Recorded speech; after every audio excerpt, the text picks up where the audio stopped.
¿Qué onda? This is Shista Garcilaso. Aslan Weekly is a volunteer-based community news outlet. Our work is brought to you by the contributions of El Partido Nacional de la Raza Unida, PNLRU, also known as La Raza Unida Party. If you're interested in learning more about the party or want to join, visit www.razaunidaparty.org.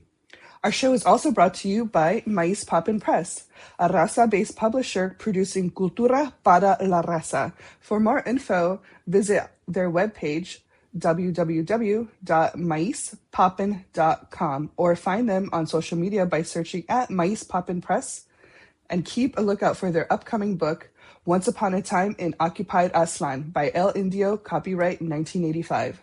Lastly, Aslan Weekly is made possible by you, the listener. If interested in offering further contributions or support, visit www.aslanweekly.com. And now, on with the show.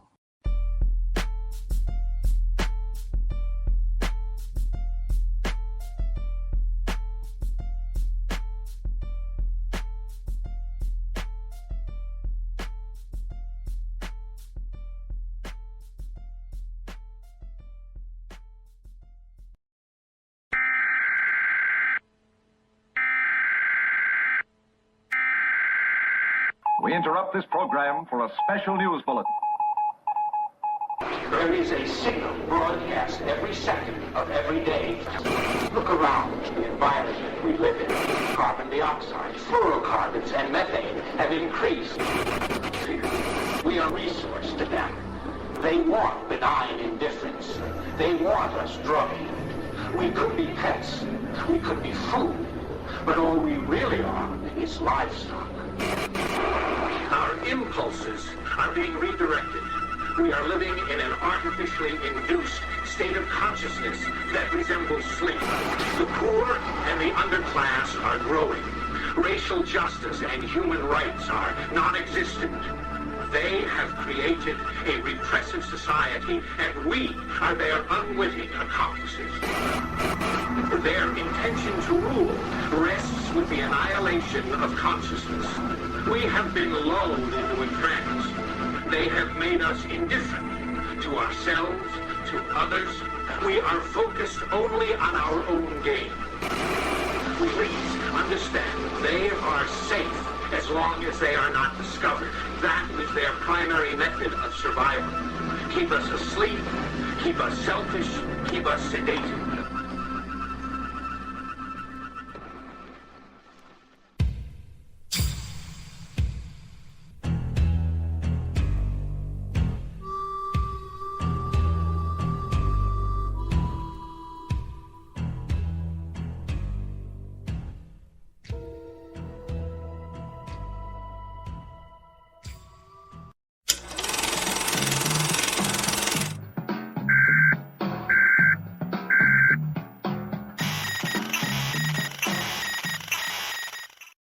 ¿Qué hubo, raza?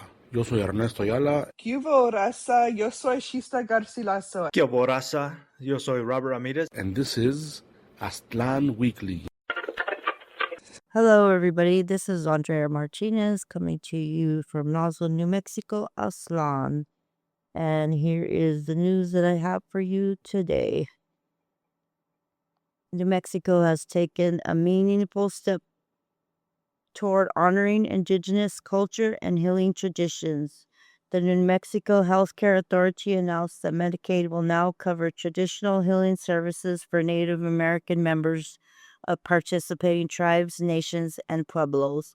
The policy recognizes that healing can take many forms and respects practices that Native communities have relied on for generations.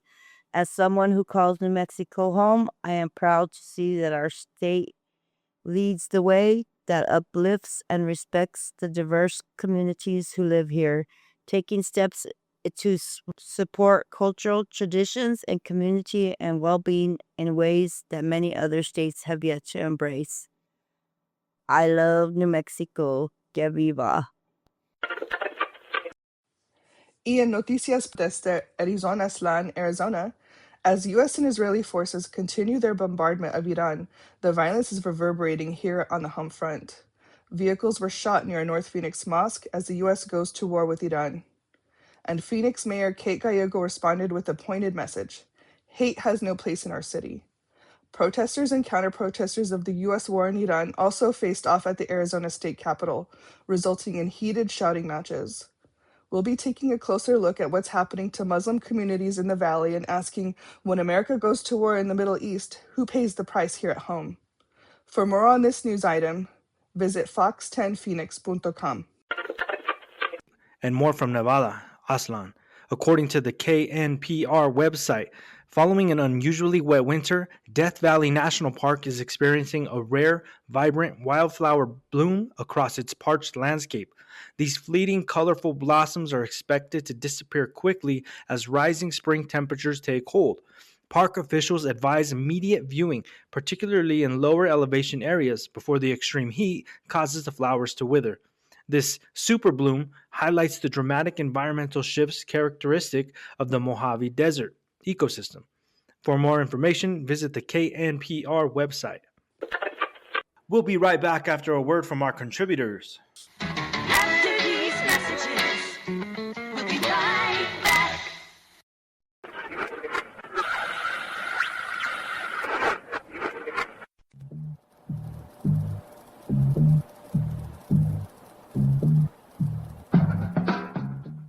I'm Scott Russell Duncan, a Chicano writer, editor, and Otson Weekly reporter with the widest name. Otson Weekly is produced in association with Maíz Poppin' Press, where we publish radical imagination and resistance writing that pops. Visit maizpoppin.com. We're also in association with the Palabras del Pueblo Writing Workshop, an affordable and accessible online workshop that centers La Raza and strengthens our own literary institutions. Writing that speaks to our community first and loudest. See more at palabrasdelpueblo.com.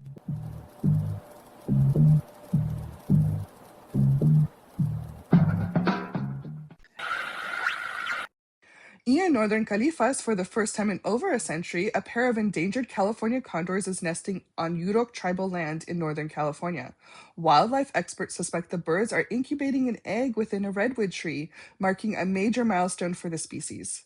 This achievement follows years of restoration efforts led by the Yurok tribe and federal partners. The parent birds were released in 2022 as a part of a long-term project to reestablish a self-sustaining population in the region. This nesting event signifies a major ecological victory as the birds return to their ancestral territory. Read the full story at ktla.com. And back to Arizona Aslan, according to KGUN9.com, humanitarian organizations report a surge in the intentional vandalism of water stations in the Sonoran Desert, creating life-threatening conditions for migrants and hikers. These 55-gallon barrels, designed to prevent dehydration in extreme heat, are frequently punctured or drained. The sabotage places individuals in remote border regions at severe risk of death. Despite arguments that the stations encourage illegal immigration, aid workers emphasize their mission is to solely prevent human suffering. Incidents of vandalism, including those filmed by critics, have been reported to authorities. Read the full report at KGUN9. And now news desde Texas, Aslan. According to TheGuardian.com, a review of 911 calls from the Camp East Montana ICE detention facility in El Paso reveals alarming reports of inhumane living conditions and neglect. Located on the Fort Bliss Army Base, the nation's largest immigration detention center faces scrutiny over allegations of overcrowding, medical neglect, and malnutrition. These emergency calls highlight a pattern of dangerous neglect, including instances where detainees were allegedly denied necessary medical care or held in unsanitary environments. The investigation follows several deaths in the Texas ICE custody, including a case at East Montana currently being reviewed as a potential homicide. In response to the documentation of these abuses, the Trump administration reportedly announces plans to close this facility. And news from Utahslan.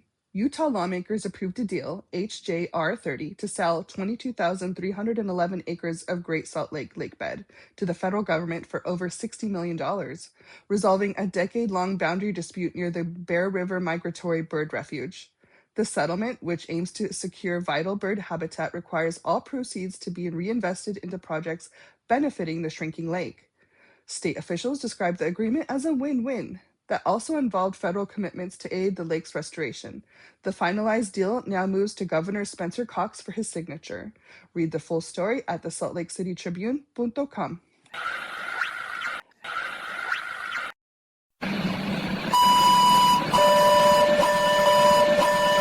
Spensa, damas y caballeros, we seem to be experiencing some technical difficulties.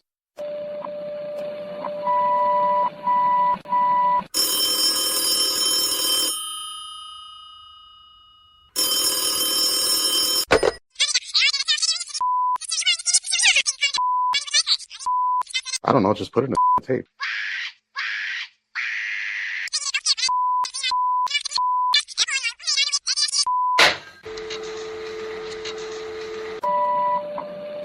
Spensa, damas, caballeros, we seem to be experiencing some technical difficulties.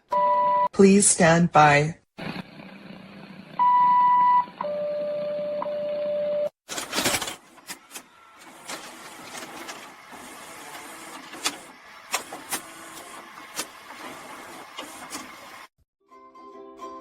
Este es el día de curación. Este es el día de curación. Este es el día de curación. Este es el día de curación. I am from the earth. You are from the earth. We are from the earth. Yes, we are from the earth. We are from the earth. Earth people, respect your neighbors. Earth people, respect nature. We are from the earth. We are from the earth. We are from the earth. Hey!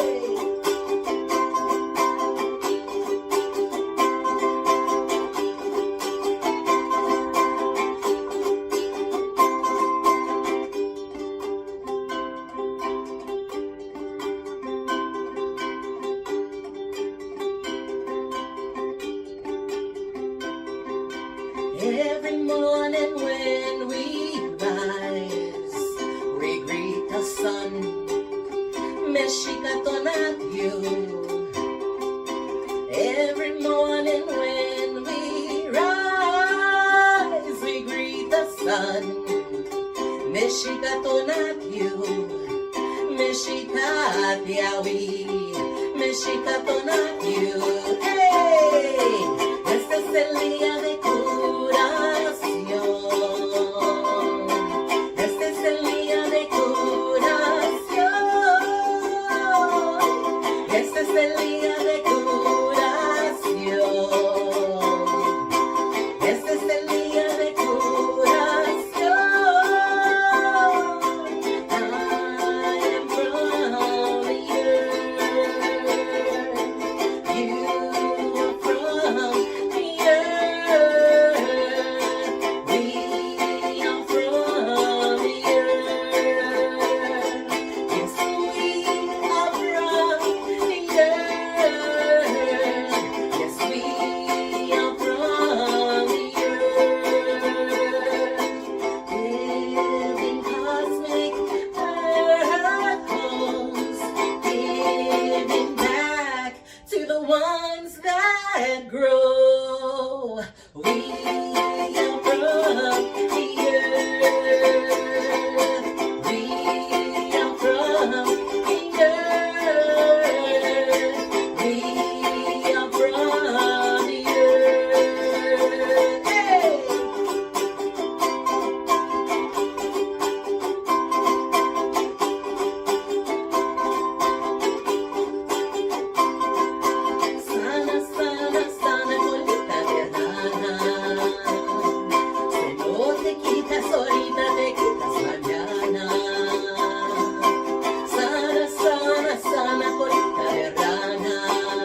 And we're back, Raza. That was a song by our hermana Angelica Sitla Licoat called Dia de Curation. We are from the earth.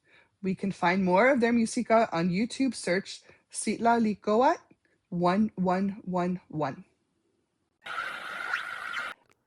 Next, noticias desde the Bay Area. En Califas, the San Francisco Chronicle reports the USPS, United States Postal Service, is honoring Mexican American and Chicano lowrider culture with a new series of forever stamps featuring designs.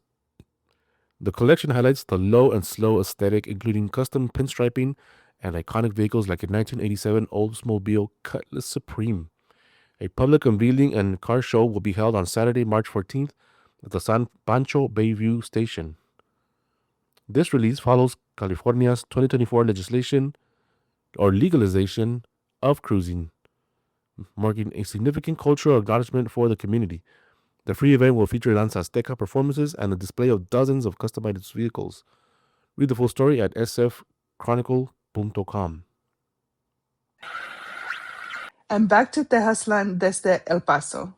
According to KTSM.com, the Socorro Independent School District is hosting its 8th annual student art exhibition, Bold Beginnings, at the El Paso Museum of Art, featuring original work from 49 students across 6 high schools. The exhibition runs through March 2026. Students created pieces inspired by the museum's collection and received professional mentoring on art careers and curation. Participation in this showcase has more than doubled, highlighting the growing artistic talent within the district. This collaboration offers a high-profile platform for students to display their diverse perspectives to the community. And back to Clorazlan desde Aurora. Olin.Capetzin announces call for vendors for their Mercado de las Mujeristas, an event taking place Saturday, March 21st, 1 to 4 p.m. at Olin Capetzin, 9529 East Colfax Avenue, Aurora, 80010. We are calling in local vendors of all mediums: art, textiles, poetry, prints, jewelry, herbalism, zines, fashion, music, storytelling, and more. This is space to showcase your identity, your power, your voice. To apply to vend, DM us on Instagram, search olin.cafetzin. And back to Tejaslan desde Houston. Las Perras Cafe announces we're ready for our next round of artists. We are proud to present Gut Feeling, Ancestral Intuition and Wisdom as a Catalyst for Change. As we see the world around us get darker, I have been contemplating the power of our intuition, or as I like to call it, ancestral wisdom. We must look at those who came before us in order to step into this new chapter of the world. Our culture, spiritual practices, and languages are constantly being stripped from us because of the power they hold. Apply at the link in our bio if this feels aligned with your work. Applications are open. The deadline to apply is Saturday, March 14th at 11:59 p.m. You can find more on their Instagram account by searching Las Perras Cafe.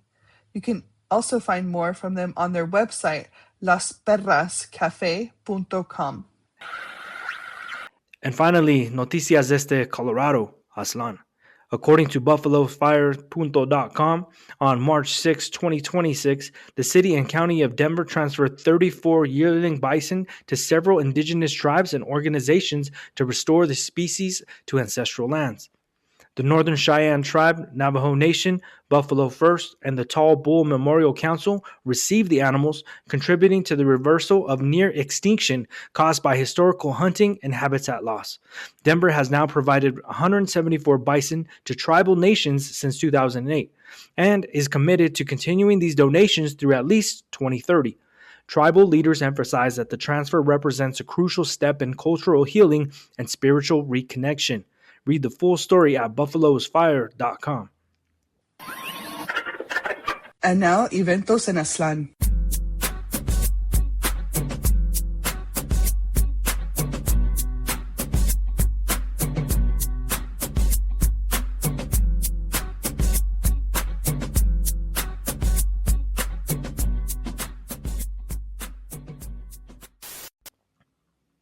And now, eventos en Aslan. Riot of Roses announces Chicanx Futurism, Gritos for Tomorrow. Join contributors from Chicanx Futurism, Codex 1, and Codex 2 on Saturday, March 14th, 6 p.m. for a conversation and reading in Anaheim, featuring our lead editor, Scott Russell Duncan, at Scott Russell Duncan Fernandez, Ernesto Ayala, El Henry Madrid, Peter Lechuga, El Indio Arts, and publisher Brenda Vaca. Saturday, March 14th, 6 p.m., the Untold Story Bookstore and Cafe, 301 North Anaheim Boulevard, Suite D, Anaheim, California.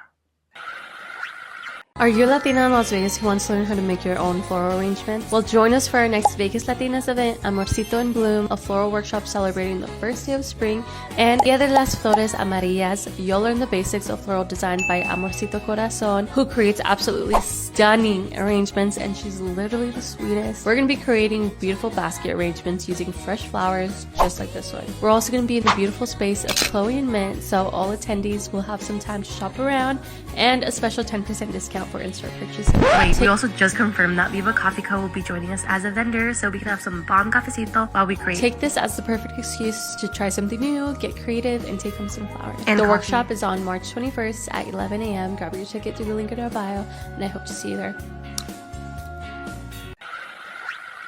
And Tewa Women United desde Nuevo Mexicaslan, our Sovereignty series of conversations focus on important environmental justice issues facing our communities. This Sovereignty community conversation will be framed around artificial intelligence and data centers. We will hear presentations from Honor the Earth Ed, Crystal Toolbowls, and a community member who has closely followed Project Jupiter, Daisy Maldonado. Everybody is welcome to join the conversation. Our hope is this conversation will inspire the formation of a larger working group focused on data centers in New Mexico. Wednesday, March 25th, 5 to 7 p.m. Mountain Time. And events from Phoenix, Arizona Slan, Phoenix Art Museum announced on Saturday, March 14th, 2026, 10 a.m. to 2 p.m. Phoenix Art Museum Kids Day at Phoenix Art is back. Join us for a fun-filled day of family-friendly creativity inspired by our newest exhibition, Cara Romero.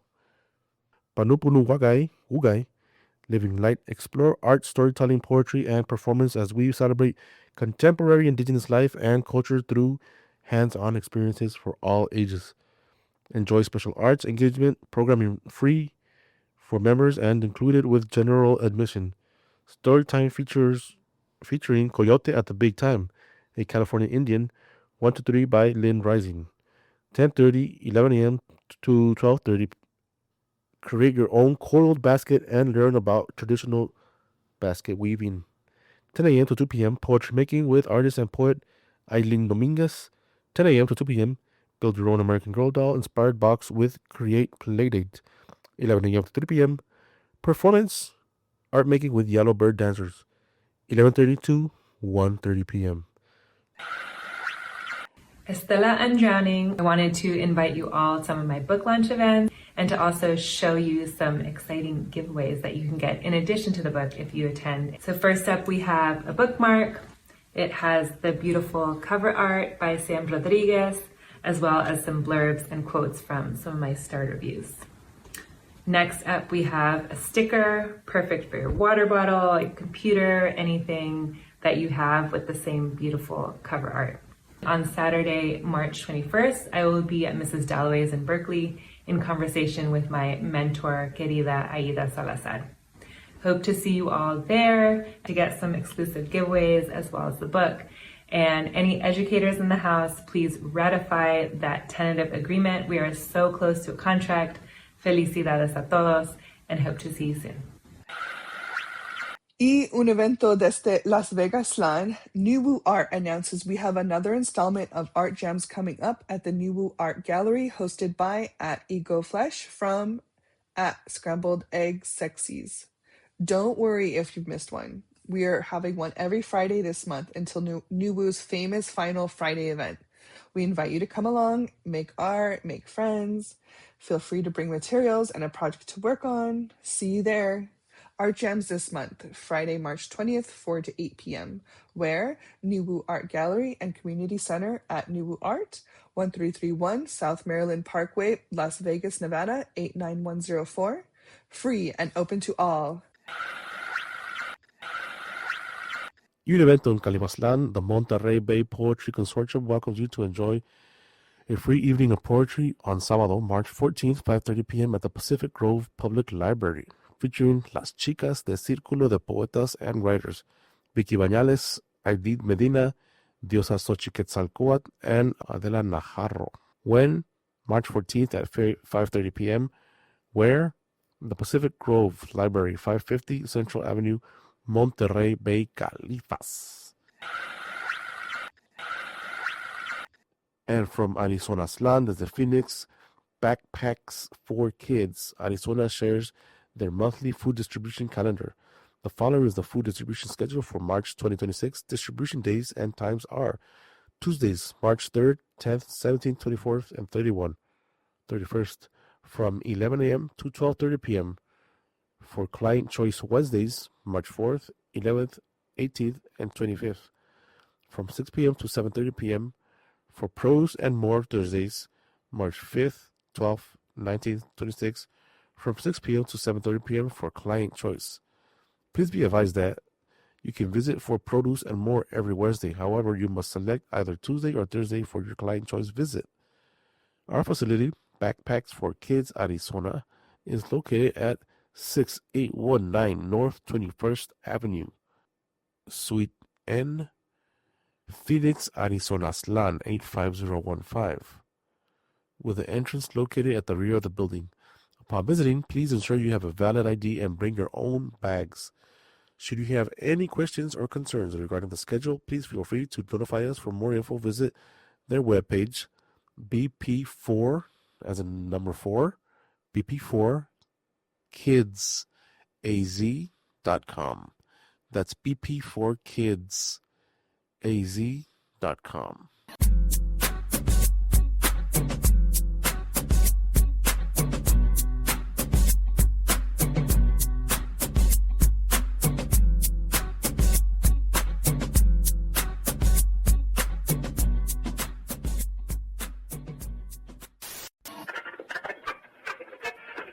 And now Aslan Weekly presenta Op-Ed with our camarada Yvette.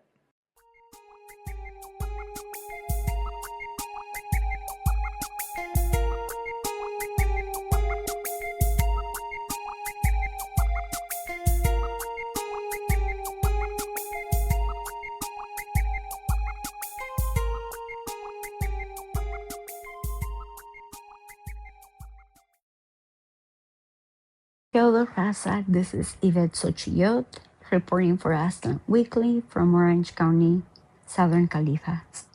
Over the past few days, Trump has publicly threatened Iran with what he described as death, fire, and fury, promising retaliation many times stronger if the Strait of Hormuz is disrupted.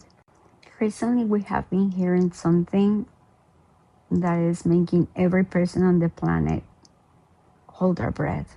Trump has threatened Iran with what he called death, fire, and fury, promising retaliation 20 times stronger if the oil routes in the Strait of Hormuz are disrupted. Whether nuclear weapons are explicitly mentioned or not doesn't really matter. We know that language itself is invoking something bigger. When the leader of a nuclear power speaks that way, the entire world hears the possibility of nuclear conflict. Journalist Michael Wolff, who spent years observing Donald Trump and his inner circle, has argued something that at first sounds kind of weird, but increasingly makes more sense. He says that Trump runs the presidency the same way that he ran television. So public office has become a show, a spin-off of The Apprentice. Basically, the logic of that world revolves around performance and entertainment. Conflict must sustain attention. So power becomes visible. It has to be visible. Humiliation must be a target. Escalation keeps the people engaged. And weakness can never be revealed. That mentality changes the way power gets exercised. Political conflict begins to resemble storyline development. political conflict begins to resemble storyline development. Escalation keeps the audience watching. When that performance style intersects with military power and nuclear weapons, the consequences extend far beyond media, because behind this style of politics exists a deeper ideological pattern that history has shown to be extremely dangerous. Racism often gets described as prejudice or ignorance, yet history repeatedly shows that racial ideology transforms once it gains access to institutions. Governments have used racial hierarchy to justify conquest, segregation, ethnic cleansing, and genocide. Leaders shape the beliefs of millions through policy, narrative, and law. Ideas circulating in the mind of a powerful person do not stay confined. Achille Mbembe, a political theorist, has described a system that emerges under these conditions. He called it necropolitics, the authority of the state to decide whose lives are protected and whose lives become expendable. Certain populations are treated as disposable, manageable, or sacrificial in the pursuit of power. When leaders adopt ideologies that divide humanity into superior or inferior groups, the machinery of governance can begin to reflect that worldview. Immigration systems, policing practices, military strategies, and legal frameworks start to mirror those hierarchies. Historically, we have seen many examples of how destructive that fusion becomes. Understanding the psychology behind these processes has become an important field of research. Scholars studying extremism have identified patterns of ideological radicalization that appear across movements. Narratives of threat towards one group, grievances, and belief systems that justify domination all play a role in reinforcing those ideologies. The danger increases dramatically when individuals who hold such beliefs control institutions capable of affecting millions of lives. Many professions have involved high levels of public risk already recognize this problem in practical ways. For instance, commercial airline pilots undergo extensive psychological and medical evaluations before they're allowed to carry passengers. These safeguards exist because society recognizes that certain roles carry enormous responsibility. Decisions made by people in those positions can affect the safety and lives of other people. Psychology and psychiatry already provide diagnostic frameworks for identifying patterns of behavior that may place others at risk. The DSM-5 Diagnostic and Statistical Manual, used by mental health professionals, categorizes a wide range of mental conditions that affect behavior, perception, and judgment. At the moment, racism itself is not a formal diagnosis. The DSM-5 focuses primarily on individual psychological disorders rather than ideological belief systems. Psychiatry has historically avoided labeling political ideologies as medical disorders in order to protect civil liberties and prevent governments from misusing psychiatric diagnoses against political opponents. But at the same time, societies already accept that certain patterns of behavior can disqualify individuals from exercising authority when public safety is at stake. The conversation becomes more complex when ideology intersects with authority over entire populations. This is where I want to introduce an idea that I have been developing. Building on existing research about extremist radicalization and institutional power, I am proposing a framework that treats extreme racist ideology as a governance risk when held by individuals who occupy positions capable of exercising state authority. In practical terms, this would involve recognizing patterns of ideological radicalization that justify dehumanization or harm toward entire populations. When those patterns appear in individuals who control institutions capable of affecting millions of lives, the risk moves beyond personal belief and enters the domain of public safety. My proposal suggests that democratic systems should consider developing a legal classification that recognizes extremist racist ideology as a disqualifying condition for positions of significant governmental power. Under such framework, individuals holding authority over institutions could be subject to evaluation similar to professional fitness assessments already used in other high-risk roles. If those evaluations demonstrated that ideological radicalization has produced policies or actions causing serious harm to targeted populations, the legal system could allow removal from office and potential accountability under civil rights law, human rights law, or even international legal frameworks addressing crimes against humanity. This kind of framework could actually draw an important distinction between ordinary individuals who hold beliefs within their private lives and leaders who possess the power to shape policy affecting entire populations. A private citizen holding prejudice doesn't wield the machinery of the state. A political leader does. So now the stakes are completely different. Historically, we have seen how ideologies of racial hierarchy evolve into systems of violence once they gain institutional backing. Genocides don't begin with mass killings, but rather with narratives about dangerous populations, policies that isolate communities, and leaders who convince large segments of society that certain groups deserve less protection under the law. Recognizing these patterns early could help societies intervene before these processes escalate into catastrophe. Preventing genocide and systemic prosecution requires more than condemning hateful narratives after the damage has been done. It requires understanding how ideology, psychology, and power interact within institutions. The purpose of exploring frameworks like this is not necessarily to silence disagreement or regulate personal beliefs. The goal is to protect human life when individuals who command enormous power demonstrate ideological patterns that historically have led to devastating consequences. Human history carries many warnings about what can happen when racial ideology merges with state authority.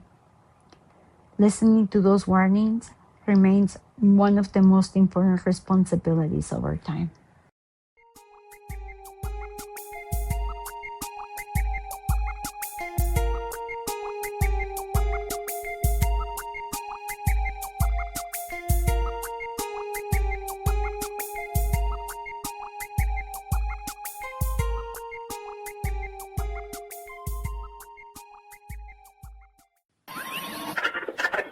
And now Aslan Weekly presents Where in Aslan is Scott?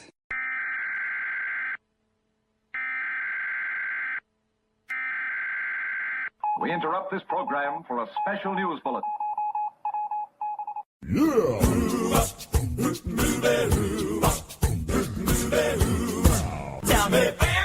Aslan is where in Aslan is tell me where in Aslan is where in Aslan is Scott. Yeah. I'm Scott Russell Duncan, Chicano writer and editor with the widest name, and this is Where in Aslan is Scott. And to answer that question today is Melanie Baru. Melanie, why don't you let us know where in Aslan we are? We are in the Central Valley, where we feed the nation, and a lot of times it's overlooked, the breadbasket of the world, and more specifically in Stanislaus County and in Modesto. It's never lost on me because when I go to visit LA, I see like miles and miles and miles and miles and miles of food and everything being grown. It's incredible. It's almost unbelievable, and you kind of want to film this going through of this, like these, I don't know how many miles of just keeps going of things being grown. But we're here today to talk to you about what you do. Maybe you can let us know about like what your position is and what you're doing and your experience.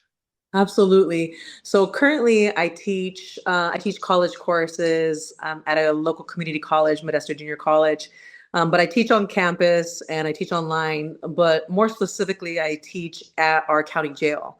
So I have the opportunity and the privilege to bring a legit 3-unit college course, Introduction to Sociology, because that's my degrees are in sociology, and I go to county and I have class, behind those like steel doors where we get locked in and we have class. And so most of my work has been, at this point in my life, has been working with currently incarcerated college students, but also formerly incarcerated students, and seeing what their needs are and their strengths and working alongside them. So you're teaching an introduction to sociology in general to these students that are in prison, right? They're in jail. They're in the county jail, Oh, jail. and Okay, they're sorry, in they're in the programs unit of the county jail, which is called REACT. And so I bring sociology, which is actually a very ideal subject matter when you think about jail or prison or juvenile hall, because it's the systematic study of society, social groups, social interactions, and the social forces of the push and pull factors of life, why we do what we do. And so bringing introduction to sociology at this point is incredibly important, because they start identifying the push and pull factors of their life. They start learning about policy. They start learning about institutions and structures, and they start identifying their social positionality in the larger scheme of things. And they're like, oh, shoot, I didn't know that there was policy about mass incarceration. They might have known just their incarceration story. And now they're learning so much more of like the larger context of the situation. So is this generally a like brown and black or population that you're teaching, or is it across the board? So overwhelmingly it's brown. Brown and black with a sprinkle of white. I would say this semester is distinctly unique. So right now I'm teaching spring semester 2026, and we actually have a good amount of white students in this cohort, whereas in the past it hasn't been. I've had 1, 2 maybe, but this class is particularly unique, but overwhelmingly black and brown and indigenous. Oh, I'm sorry. Is it are the classes something elective? Do the prisoners have to, like, are they able to take it for free, or do they have to be there, or is it something they have to be on good behavior to have? So they are part of the programming unit at the county jail, that wing, again called REACT. And so for them to be there, they have to program. Now, mine's a college course, so it's different than regular programming where they're doing packets and they're used to kind of like the packet culture. Very different, because I make it very clear. I do outreach ahead of time and I say, this is a college course. You all are my college students. I will treat you accordingly as college students. And there'll be college thinking and college homework. And so they know what they're signing up for. So at REACT, there's about 150, 170 that are housed there. Now, they get an opportunity to see if they want to start college or not. So it's not required of them at all. And so I go into myself and my right-hand person, who is a former student of mine, and he is formerly incarcerated, also a former lifer.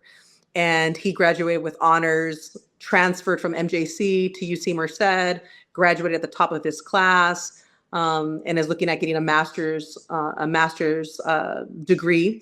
And he's everything Rising Scholar Network. So he's in student services and I'm the one teaching, I'm faculty. And so we go in and we tag team, and we intrusively go in. Like we intrusively go in and say, this is who we are. We're not a fanatic about the college, but we are a fanatic about transformative education. And talk to them about the positivity of transformative education and say, hey, we would love to have you, and sign up if you're interested. And this time we went into each pod. And so we were the deputies allowed us to go into their particular housing space, go into the pod And since they can't be mixed, we went into individual pods, and we just did our welcome and our outreach to all those different pods. And so about 35, well, more signed up. But since jail is a quick turnaround, it's not like prison. So there's high mobility. For people to take the class, their release date has to be after the class ends. So that filters out a whole bunch of students. So right now we have about 35 college students that I serve.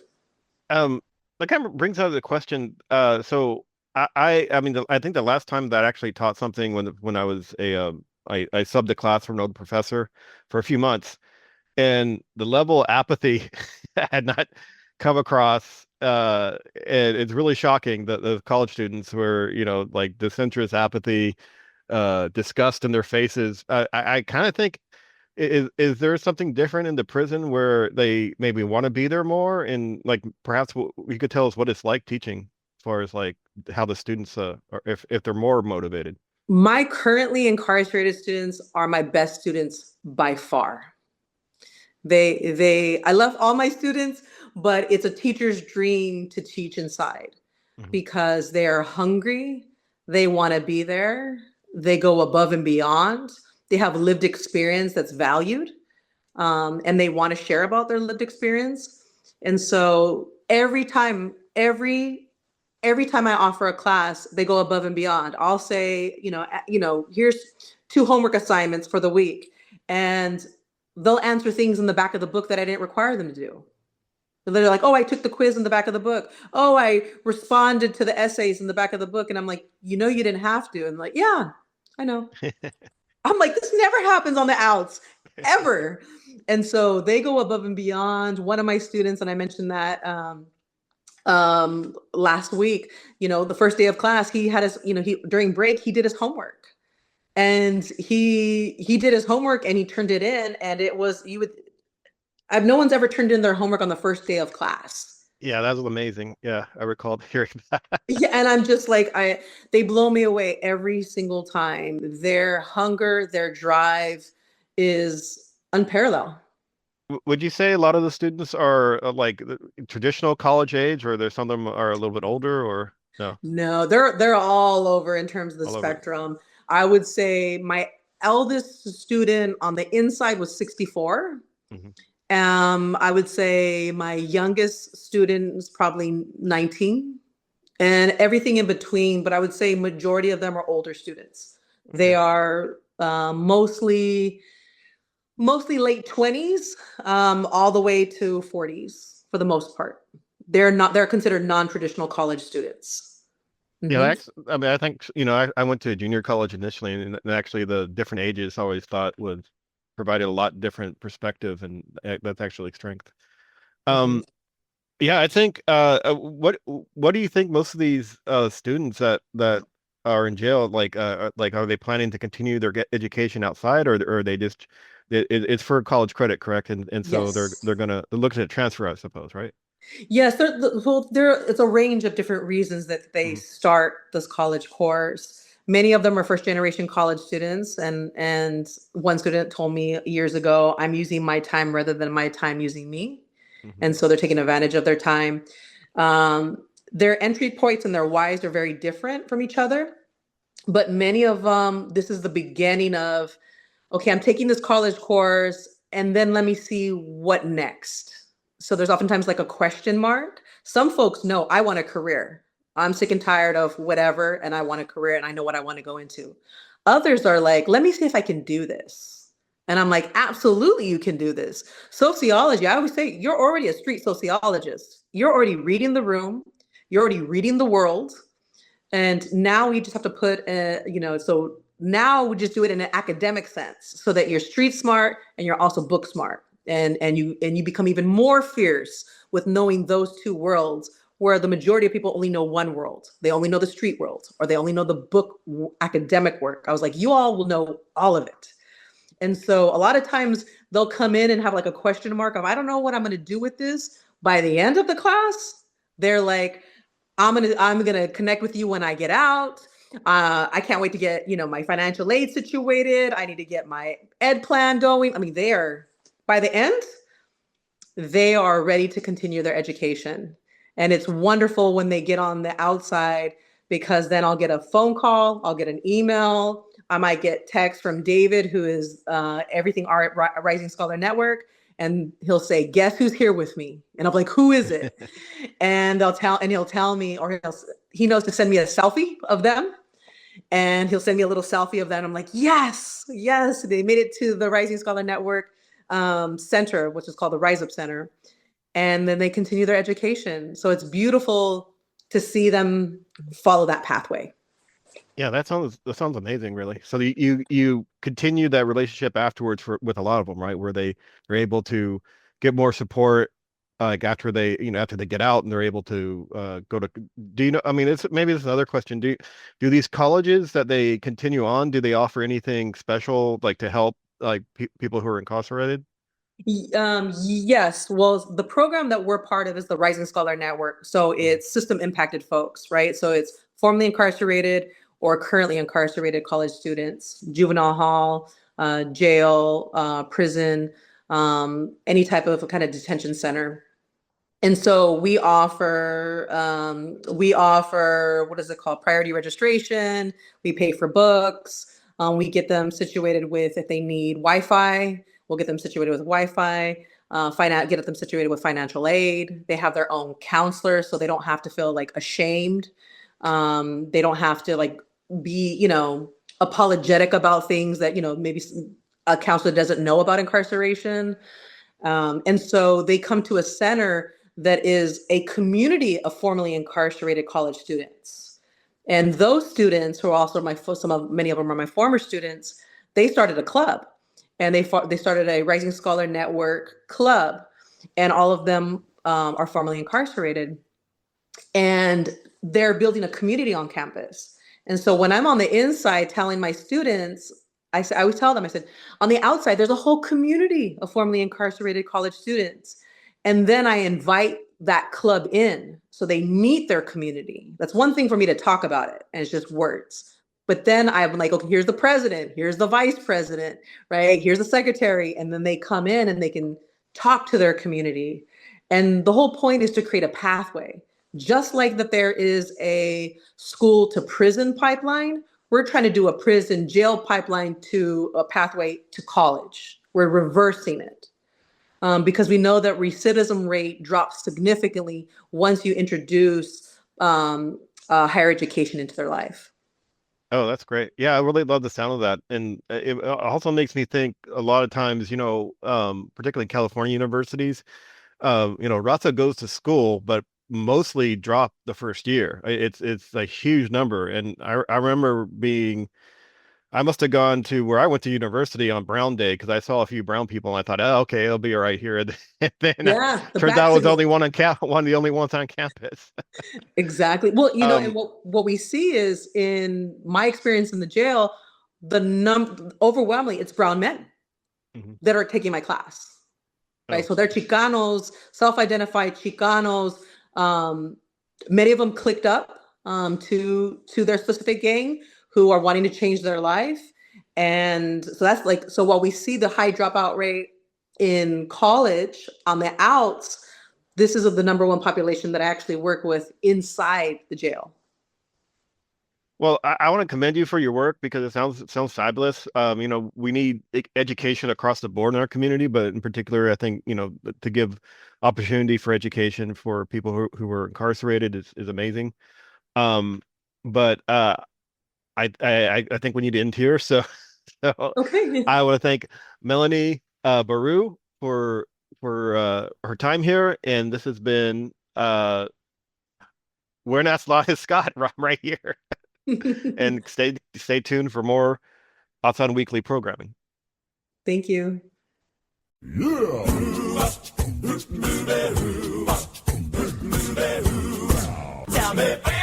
Aztlán.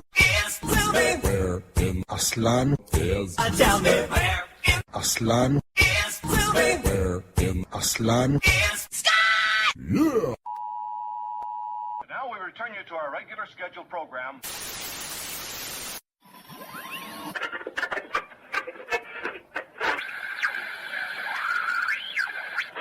And now, Aslan Weekly presenta Palabra.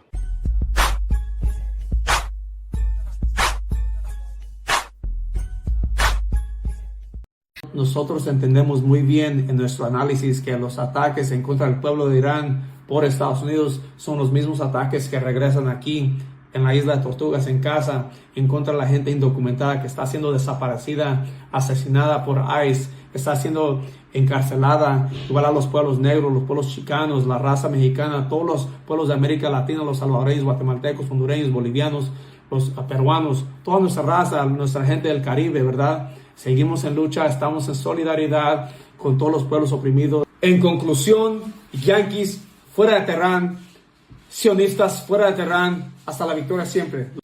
That was our hermano Jag Arreola. For more from him and his firme música, search online jag.arreola.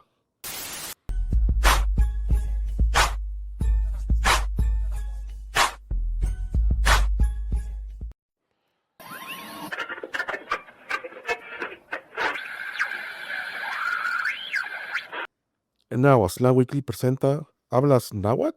Featuring Pakilistli.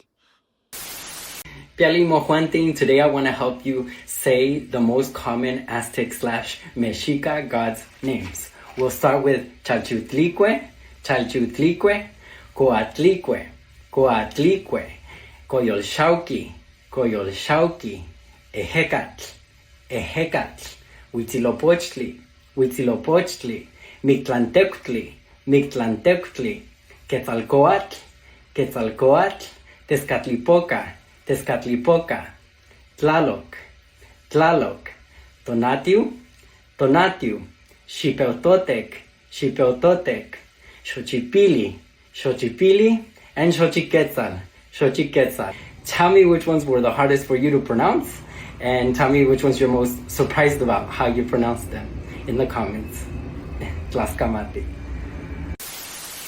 That was our hermano, Pakilistli. For more info from him, search Pakilistli on Instagram. You can also find him on YouTube by searching the same name.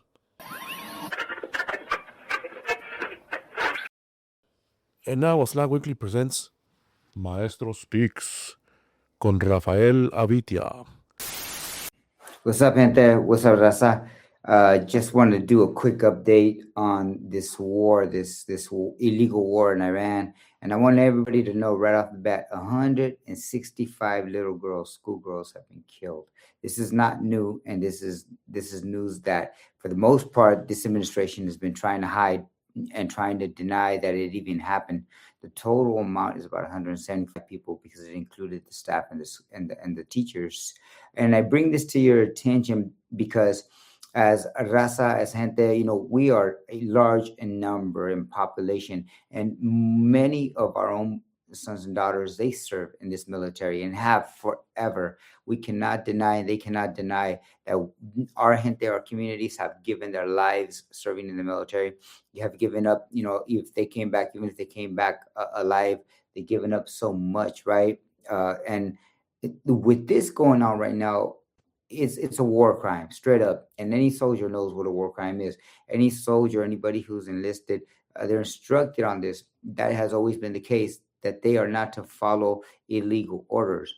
Now, I'm not blaming the soldiers themselves, because the truth is, right now, what's happening is they got some incompetent leaders and some evil leaders. Some of those people that are over there taking orders from Donald Trump in Iran and around the world, for that matter, are people who probably shouldn't be in those positions. The senior staff, there was a time when Trump called in about 800 generals from throughout the world, because they got about 800 sites around the world, bases, and they had them all in one room. And the current Secretary of War, as they call it, Heshkev, whatever his last name is, Pete Heshkev, he gave a stupid speech, and so did Trump, but he told the generals that if they don't like it, they need to leave now, because they're going to do things differently. So a lot of the generals knew what was going on, and some of them did in fact leave, but a lot of them got fired, demoted, etc. So a lot of the clowns, a lot of these evil clowns right now doing the work for Donald Trump are incompetent yes men and yes women who are just going to do as he says. So don't blame the soldiers, blame the generals, blame Donald Trump, blame his cabinet administration.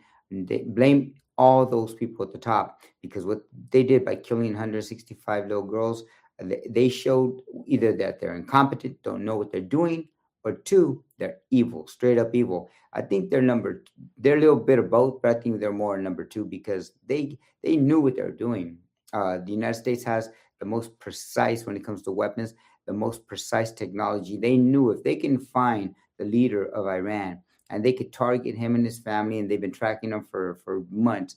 They know what sites are schools and what sites are not. They targeted a school of little girls, killed 165 innocent little girls. That is a war crime. All right. So I want to make this video this morning just to let everybody this is an update on the war. Now, most of you guys, some people will probably not care. Matter of fact, some people will probably support what this president is doing and what his cabinet is doing. I think y'all got issues, but if that's the case, if you still support this president and this cabinet, if you still support the United States of America out there, doing what they're doing, and you don't care, then fine, all right. But your cost of living is going up too, because sometimes that's all you care about is the money, right? The bag, right? The money. There's a lot of sellouts out there that promote this whole mentality about get the money, get the money. That's a sellout or an ignorant clown who doesn't know the difference between money and saving and how to really deal with money. And I'm not talking about investments. I'm talking about who the money should be going to. Because remember, they're spending $1 billion a day. They're burning through money. So they got money for war, but can't feed the poor. They got money to kill little schoolgirls, but they can't give us health care. They got money for wars, but they can't help us with housing and help us with people who are struggling just to pay rent, buy food. Right. And so for those people out there who make it a money issue, yeah, welcome to the party. You will soon be the one, getting jumped in this party because you think you're safe. Don't believe that. Don't believe that for a minute. This president has no loyalty to anybody. That everybody knows that all he cares about is himself, his name. That's all he cares about. As a matter of fact, when they killed those little 65 little girls, the other day, he threw his own son-in-law, these negotiators. He threw Marco Rubio, the Secretary of State. He threw everybody under the bus. He threw everybody under the bus and said that that's the information that was given to him. So for those of you who are putting it on money, good luck. It's going to bite you too if it hasn't already. Gas prices and everything else going up. And then he blames obviously Joe Biden. That's getting old right there. I wasn't crazy about Joe Biden. It still ain't about the Democratic Party. Those of you who know us, we do not just bow down to anybody. So we know what's really going on. People are seeing right through that. And then my message I have this morning before I close it out, this could be a short report here, is that for our troops out there, for Raza and others who have a conscience, who have a heart, who know what's up and who know that what they're doing is illegal, you have a right not to follow orders, illegal orders. This is against the Geneva Convention, but more importantly, it's the law in the United States of America. It is federal law. And I know Candace Owen, she's a podcaster, made a statement like that. And a lot of people were shaken by that. What do you mean she's saying this? Because remember, she's a conservative. She's a right-winger. She used to be a big Trump supporter, now supposedly isn't. We've been talking like that forever. We've been making those statements on the left forever. Brown Berets specifically were formed to oppose the war in Vietnam. We were against those crazy wars that they were launching and sending our people to die for needlessly just so somebody could get rich. Yeah, we were against that. We've learned from our elders, Carlos Montes. We've learned from our elders, Cynthia Barajas. We learned from our elders who've been there that this is, as Brown Berets, this is something we must oppose, these illegal wars. So again, for all those troops out there who are serving, think and dig deep. Muhammad Ali had a case go to the Supreme Court where he refused to enlist and go fight because it's called conscientious objector. And that's something where you pretty much, if you honestly and sincerely, because of your beliefs, whether it be religious or spiritual, whatever it may be, if you truly believe that this is wrong, you do not have to go. You do not have to enlist and you do not have to fight. So find any legal means available to not follow these orders, not continue with this war. Get out if you can. And if any of you can, if you're stuck for whatever reason, do your best to let people know what's happening. You have social media out there. Let us know what's happening. Because right now, the United States is not allowing the media to report what's truly happening on the ground down there. CNN, for example, who's supposedly on the left, they're over there reporting from Iran, but even Israel won't allow them to show certain things. They're reporting from Iran, but even they are not being allowed to talk about what truly is going on. Donald Trump says one thing, he means the opposite when he paints it all pretty, because he gaslights. When it doesn't look good for him, he'll paint something really ugly pretty.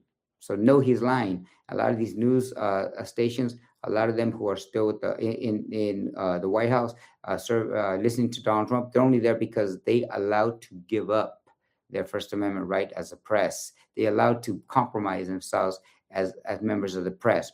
You know, and with that said, before I forget, there's a site and a web podcast called Aslan Weekly. If you want to get some updates, listen to Aslan Weekly. If people don't know about Aslan Weekly, it's a great podcast with Raza from throughout the country, giving reports from New York to California to Texas, you name it. They're giving reports on what's going on, updates on what's going on in their city. Look up those sites like Martillo Press, I believe it is, with Matt Cedillo, who do KPFC and KPFA shows, and all those alternative medias. Look them up. They will tell you what's really going on.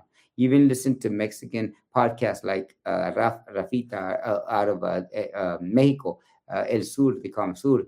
And this guy, you know, he's got a cowboy hat, he's a comunista, but he knows his stuff. Look up these alternative medias. You will get the actual news. Don't rely on the United States to give you the truth.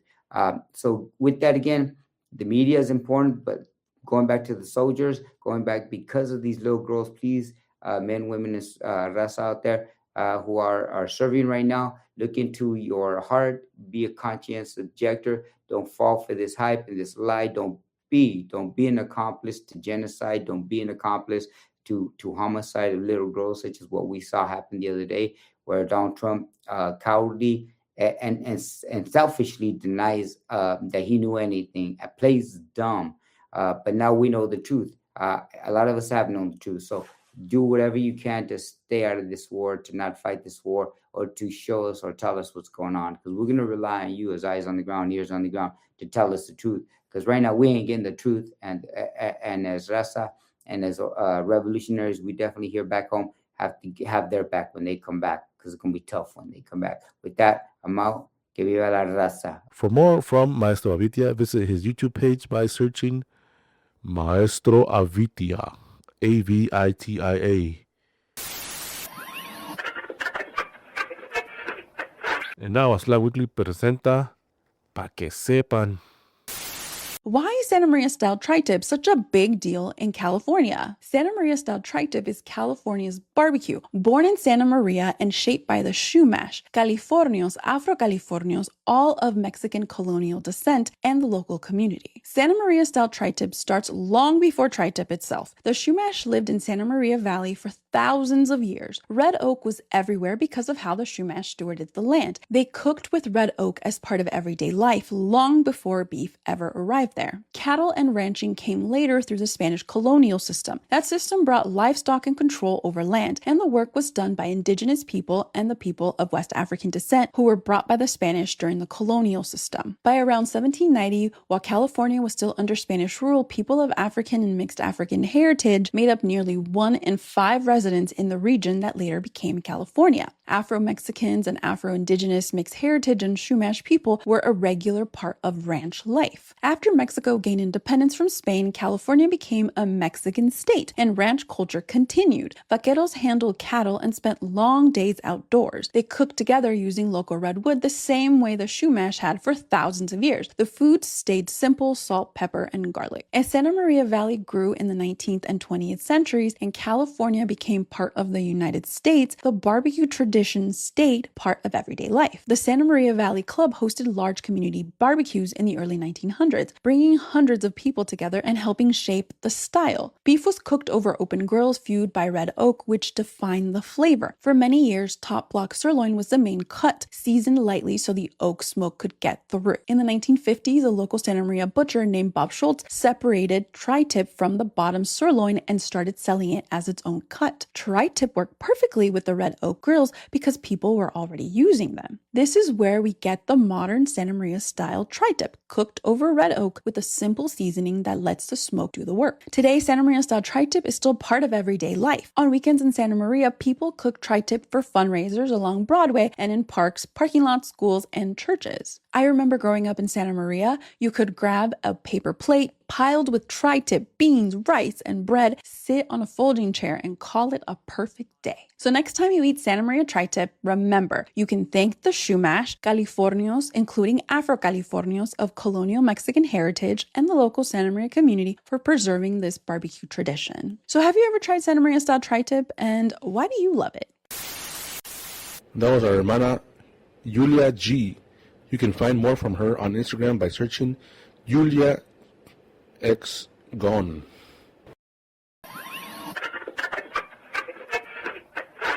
We'll be right back after a word from our contributors. After these messages, we'll be right back.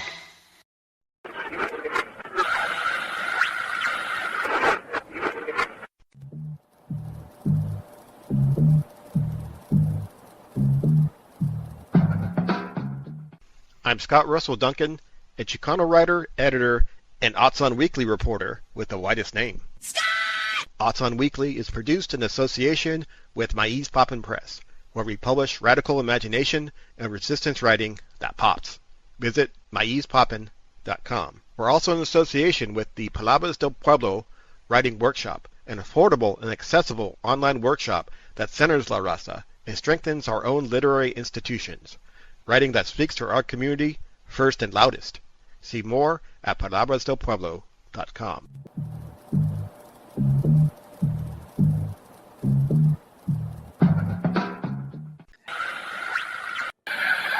And now, shout outs.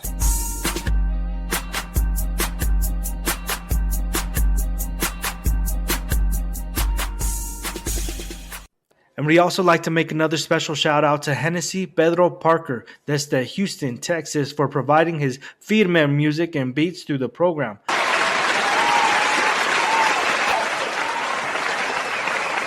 If you'd like to hear more from him, visit soundcloud.com/Hennessy Pedro Parker.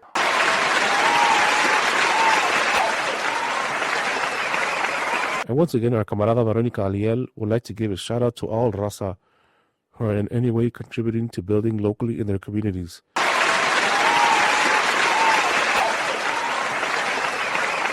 And then invite to join El Partido Nacional de la Raza Unida to build national political power. If interested, visit razaunidaparty.org. That's razaunidaparty.org.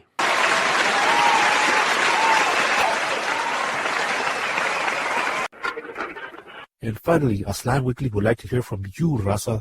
If you reside anywhere in Aztlán and would like to share newsworthy events with us, or if you would like to make a special shout out to family, friends, y queridos, or an organization serving our community, or if you would like to share your thoughts, cáiganle. Shoot us an email at news@aztlanweekly.com, or you can visit our website at aztlanweekly.com. You can also find us on social media. Search Aztlán Weekly and click follow, subscribe, like, or share. Thanks for listening, Raza. Hasta luego. Gracias. Que viva la raza y que viva Aztlán libre. Es todo.